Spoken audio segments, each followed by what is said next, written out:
we had the amazing experience of passing the first leg of Adult-Use Cannabis bill in the state of Illinois. It was exhilarating, but also very, very tiring after years of work, hundreds of stakeholder meetings, numerous hours of negotiation that brought us to a point where we had a very strong roll call in the Senate at 38 votes in favor. This is one of those moments that I think people will say that they get elected for.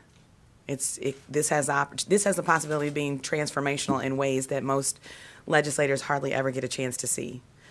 And I say that because we know at the outset that after 80 years of prohibition, the communities that have been targeted the most and over-policed the most and weathered the worst of the impacts of the war on drugs and the failed war on drugs have been black and brown communities across the state, and I would also say around the world.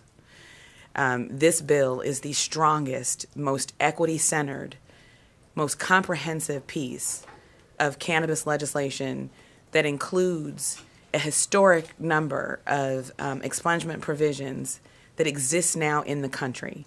This industry is growing.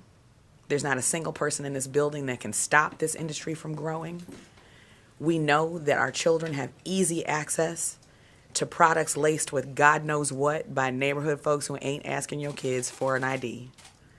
So every public health concern I've ever heard, every criminal justice concern I've ever heard, anytime I've ever talked about any fear that comes with what is already happening, the legalization across the country and the normalization of this needs to be addressed by putting the government somewhere in the middle of it. If that means opening access to people so they can participate in the industry, that's one thing. If it means righting the wrongs of the failed war on drugs, that's another thing.